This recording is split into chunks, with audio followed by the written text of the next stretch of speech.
যে রেসিপিটা আপনারা এতদিন ইউটিউবে খুঁজছেন, আজকে আমি সেই রেসিপিটাই করে দেখাবো। আজকে আমি হুবহু মিষ্টির দোকানের 4 কালারের বেবি সুইট মিষ্টির রেসিপিটা আপনাদের সাথে শেয়ার করব। আর মিষ্টির ভেতরটা রসালো আর নরম তুলতুলে। এই রেসিপিটা একটা রিকোয়েস্টেড ভিডিও। আমি অনেক দিন আসলে কলকাতায় ছিলাম না, আমার অনেক মিষ্টির রিকোয়েস্ট ভিডিও রয়েছে, সেগুলো আমি এক এক করে এখন দিতে থাকবো। এবার ছানা বানানোর জন্য আমি এখানে 1 কেজি দুধ নিয়েছি। দুধটা আমি হাই হিটে জাল দিয়ে নিচ্ছি। অপেক্ষা করব ফুটে ওঠা পর্যন্ত। এই দুধ কিন্তু জাল দিয়ে ঘন করা যাবে না। যদি দুধটা জাল দিয়ে ঘন করেন তাহলে কিন্তু ছানা ভালো হবে না। আর মিষ্টি ভালো বানানোর জন্য অবশ্যই কিন্তু পারফেক্ট ছানা দরকার। ছানা যদি আপনার ভালো না হয় মিষ্টি কখনোই ভালো হবে না।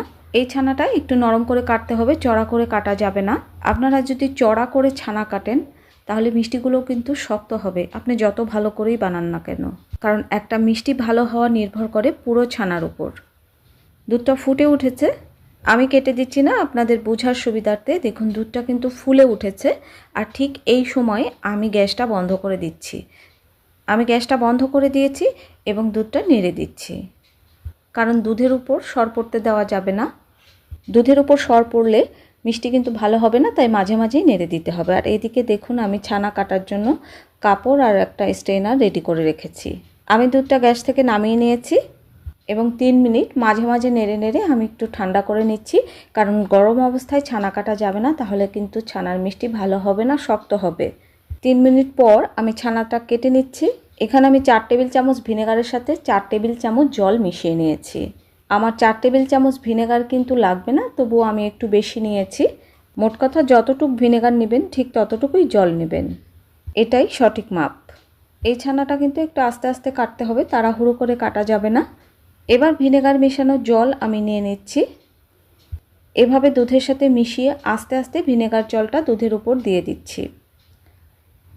আমি 3 মিনিট পরে ছানাটা কেটে নিচ্ছি। আপনাদের ক্ষেত্রে 3 থেকে 4 মিনিটও লাগতে পারে। যখন দুধের তাপমাত্রাটা 85% হবে তখন ছানাটা কেটে নিতে হবে। আর ভিনেগারটা দুধে দেওয়ার পর 30 সেকেন্ড অপেক্ষা করতে হবে। 30 সেকেন্ড পর হাতার পেছন দিয়ে এভাবে আস্তে আস্তে ছানা কেটে নিতে হবে। সেমভাবেই আবার ভিনেগারটা মিশিয়ে ছানা কেটে নিতে হবে। যতবার দুধের মধ্যে ভিনেগার জলটা মেশাবেন 30 সেকেন্ড অপেক্ষা করে তারপর হাতার পেছন দিয়ে এভাবে ছানা কেটে নিতে হবে। আমার ছানা কাটা হয়ে গেছে, ঠিক এভাবে ছানাটা কেটে নিতে হবে। দেখুন কতটা সফট একটা ছানা তৈরি হয়ে গেছে। এখন আর আমি দেরি করব না, সাথে সাথে ঠান্ডা জল দিয়ে ছানাটা ধুয়ে নেব। ছানাটা ঢেলে দিয়েছি, এবার আমি ঠান্ডা জল দিয়ে ধুয়ে নেব ভালো করে। যতক্ষণ পর্যন্ত ছানা থেকে ঠান্ডা জল না বেরোচ্ছে ততক্ষণ আমি ছানাটা ভালোভাবে ধুয়ে নেব।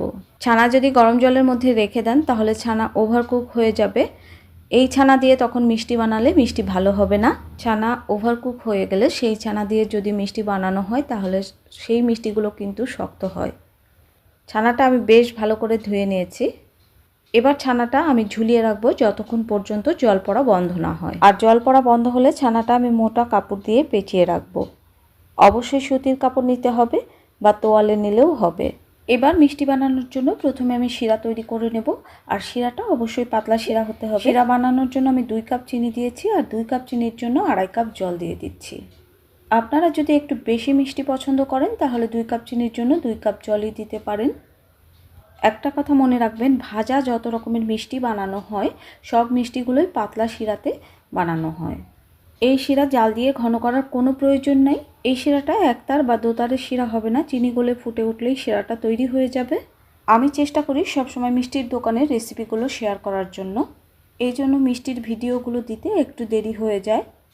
চিনিটা গলে গেছে, আমি এখন ঢাকা দিয়ে রেখে দেবো। আমি এখন ফুটিয়ে নিচ্ছি না, কারণ আমি এখন বেবি সুইট মিষ্টিগুলো তৈরি করব। মিষ্টিগুলো তৈরি করতে অনেক সময় লাগবে, কারণ মিষ্টিগুলো অনেক ছোট ছোট করে বানাতে হবে। এবার শিরাটা আমি ঢাকা দিয়ে রেখে দিচ্ছি, পরে শিরাটা আমি ফুটিয়ে নেব। সন্দেশের মিষ্টি বানানোর জন্য ছানাটা করেই সাথে সাথেই কিন্তু সন্দেশ বানানো যায়। রসগোল্লা অথবা ভাজা মিষ্টি যে কোনো মিষ্টির ক্ষেত্রে ছানাটা 3 থেকে 4 ঘন্টা আগে কেটে রাখলে ভালো হয়। এবার ছানাটা আমি হাতের 5 আঙ্গুল দিয়ে ক্রিমের মতো করে মেখে নিচ্ছি। আমি এখানে 1 কেজি দুধের ছানা নিয়েছি, আর 1 কেজি দুধ থেকে 200 গ্রামের মতো ছানা পাওয়া যায়। যদি ভালো দুধ হয় তাহলে 200 গ্রাম ছানা পাওয়া যায়, আর যদি দুধ ভালো না হয় তাহলে কিন্তু অনেক কম ছানা পাবেন। ছানাটা আমি ক্রিমের মতো করে মেখে নিয়েছি। এবার দিয়ে দিচ্ছি 1 চা চামচ চিনি। চিনি দিয়ে ভালো করে মেখে ছানাটা আমি 5 মিনিট রেস্টে রেখে দেব। চিনি দিয়ে আমি ভালো করে মেখে নিয়েছি। এবার চিনিটা যাতে ভালোভাবে ছানার সাথে মিশে যায় বা গলে যায় সেজন্য আমি 5 মিনিট রেস্টে রেখে দেব। আমার রেসিপিটা যদি আপনাদের ভালো লাগে তাহলে লাইক, কমেন্ট, ফ্রেন্ডস অ্যান্ড ফ্যামিলির সাথে শেয়ার করবেন। আর খুব বেশি ভালো লাগলে চ্যানেলটা অবশ্যই সাবস্ক্রাইব করবেন। এবার আমার লাগবে ময়দা, তাই আমি এখানে 2 টেবিল চামচ ময়দা নিয়ে নিচ্ছি। যদি মনে হয় আপনাদের ছানাটা একটু নরম হয়ে গেছে সেই ক্ষেত্রে আপনারা এখানে আরও হাফ টেবিল চামচ ময়দা অ্যাড করে দিতে পারেন। এবার বেকিং সোডা আমি নিয়ে নিচ্ছি 1 চিমটি। আমি 1 চিমটি বেকিং সোডা দেব না, কারণ ছানার পরিমাণ খুবই কম। 1 চিমটি বেকিং সোডা হাতের উপর নিয়ে আমি অর্ধেক করে দেব। 1 চিমটির অর্ধেক আমি নিয়েছি, এই এতটুকু। ময়দার মধ্যে বেকিং সোডাটা আমি ওখানে মিশিয়ে দিয়েছি। যখন বেকিং সোডাটা আমি দিয়ে ফেলেছি তখন ক্যামেরাটা অফ ছিল, তাই আমি বেকিং সোডাটা দেওয়া দেখাতে পারিনি। আমি অর্ধেক বেকিং সোডা দিয়েছি আর অর্ধেক বেকিং সোডা আমার হাতের তালুর উপর রয়েছে। এবার ময়দার সাথে বেকিং সোডাটা খুব ভালো করে মিশিয়ে নিতে হবে, যাতে বেকিং সোডা এক জায়গায় না থাকে, খুব ভালো করে মিশে যায়। আর আপনারা চাইলে জলের সাথে অথবা ডালডার সাথে বেকিং সোডাটা ভালো করে মিশিয়ে নিতে পারেন। এবার শুকনো উপকরণটা আমি ছানার সাথে ভালো করে মিশিয়ে নিচ্ছি। প্রথমে আমি চটকে চটকে মিশিয়ে নিচ্ছি। এবার হাত দিয়ে ডলে ডলে মিশিয়ে নেব। একটু সময় ধরে ভালো করে মিশিয়ে নিতে হবে।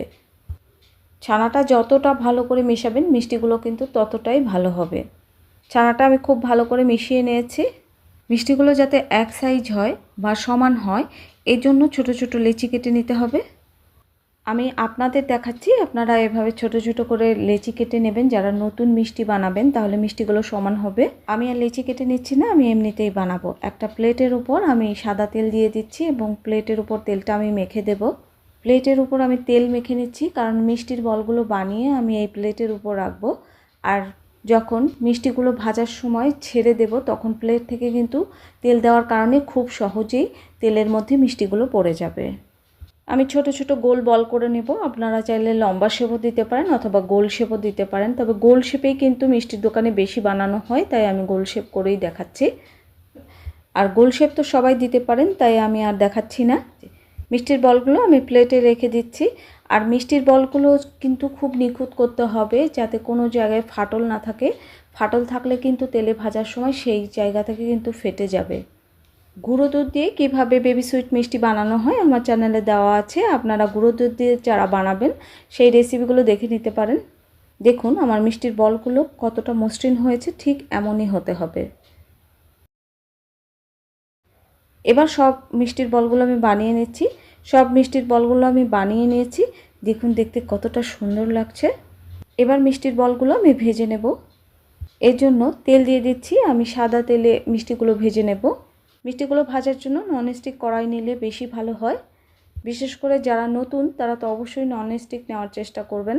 ননস্টিক কড়াইতে মিষ্টিগুলো ভাজলে কিন্তু সহজে লেগে ধরে না।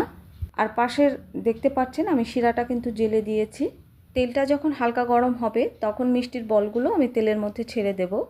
আপনারা যারা এমনি কড়াইতে করবেন আমি তাদের জন্য টিপসটা বলে দিচ্ছি। কড়াইটায় এবার আমি একটু ঝাঁকিয়ে দিচ্ছি যাতে মিষ্টিগুলো ছড়িয়ে পড়ে। এই সময় গ্যাস ওভেনের আঁচটা কিন্তু মিডিয়াম লো হিটে আছে, হাই হিটে করা যাবে না যতক্ষণ মিষ্টিগুলো ভেসে না ওঠে। আর মাঝে মাঝে এভাবে ঝাঁকিয়ে দিতে হবে। দেখুন 2-1টা মিষ্টি কিন্তু উপরে একা একাই ভেসে উঠেছে, সবগুলো মিষ্টি এভাবে ভেসে উঠবে। আপনারা যারা কড়াইতে এই মিষ্টিটা তৈরি করবেন কড়াইতে অল্প তেল দিয়ে হাই হিটে গরম করে নিতে হবে, খুব গরম করে নিতে হবে। তেলটা যখন খুব গরম হয়ে যাবে তখন বাকি তেলটা ঢেলে দিতে হবে। অনেক বেশি তেল দেওয়ার জন্য তেলের তাপমাত্রাটাও কমে যাবে। যখন মিষ্টিগুলো তেলের মধ্যে ছাড়বেন তখন আর কড়াইতে লাগবে না, কারণ অল্প তেল দিয়ে কড়াইটা আমরা আগেই গরম করে নিয়েছি। এই জন্য মিষ্টিগুলো তেলের মধ্যে ছাড়ার পর কড়াইতে আর লেগে ধরবে না। এক এক করে আমার সব মিষ্টিগুলো কিন্তু ভেসে উঠেছে। আর মিষ্টিগুলো দেখুন কি কিউট, একটা মিষ্টিও কিন্তু আমার ফেটে যায়নি। আর পাশে কিন্তু আমি শিরাটা বসিয়ে দিয়েছি, শিরাটা জাল দিয়ে আমি ফুটিয়ে নেব। ফুটিয়ে কিন্তু আমি গ্যাসটা বন্ধ করে দেব আর শিরাটা ঢাকা দিয়ে রেখে দেব।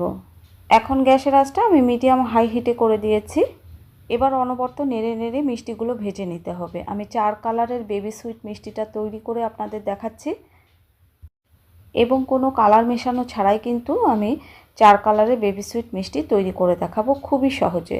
মিষ্টির বলগুলোর উপর খুন্তি অথবা হাতা দিয়ে ঠিক এইভাবে নেড়ে নেড়ে ঘুরিয়ে দিতে হবে, তাহলে কি হবে, মিষ্টি সমান চারপাশে কালার হবে, কোথাও সাদা কোথাও লাল কালার হবে না। অনবরত নেড়ে যেতে হবে, নাড়া বন্ধ করলেই কিন্তু একপাশে বেশি কালার হয়ে যাবে, একপাশে কম কালার হবে।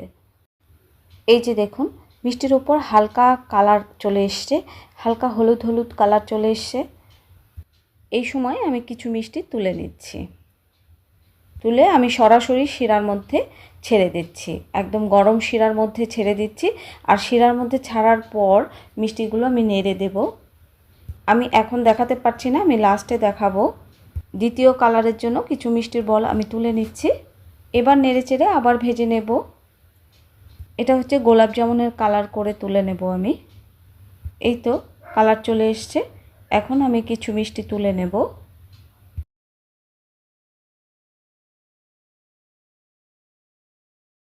আর শিরার মধ্যে দিয়ে দেব, কারণ যেহেতু আমি একা একা ভিডিও করি তাই বারবার মোবাইলটা আমি ওখানে নিয়ে দেখাতে পারছি না, আমি লাস্টে দেখিয়ে দিচ্ছি।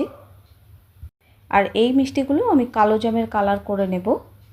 একটু নাড়াচাড়া করে ভাজলেই কালো জামের কালার চলে আসবে। কালো জামের কালার চলে এসছে, এবার মিষ্টিগুলো আমি তুলে নিচ্ছি। এভাবে আমি মিষ্টির বলগুলো তুলে একদম শিরার মধ্যে ছেড়ে দেব, দেখাচ্ছি আমি যতবারই মিষ্টির বলগুলো শিরার মধ্যে দিয়েছি ততবারই কিন্তু ঢাকনা দিয়ে দিয়েছি। ঢাকনাটা খুলে নিচ্ছি, দেখুন মিষ্টিগুলো কতটা সুন্দর হয়েছে। এবার বাকি মিষ্টির বলগুলো আমি দিয়ে দিচ্ছি, আর দেওয়ার সাথে সাথেই কিন্তু হাতা দিয়ে এভাবে নেড়ে দিতে হবে, বেশ সময় ধরে একটু নেড়ে দিতে হবে। এভাবে নেড়ে দিলে মিষ্টির মধ্যে খুব সহজেই রস ঢুকে যায়। আর দেখুন মিষ্টিগুলো কতটা সুন্দর হয়েছে, কতটা লোভনীয় হয়েছে। আর এই গরম শিরার মধ্যেই কিন্তু মিষ্টিগুলো আমি রেখে দেব সারা রাত। চেষ্টা করবেন শিরাটা যেন গরম থাকে, গরমটা যেন বের না হয়ে যায়।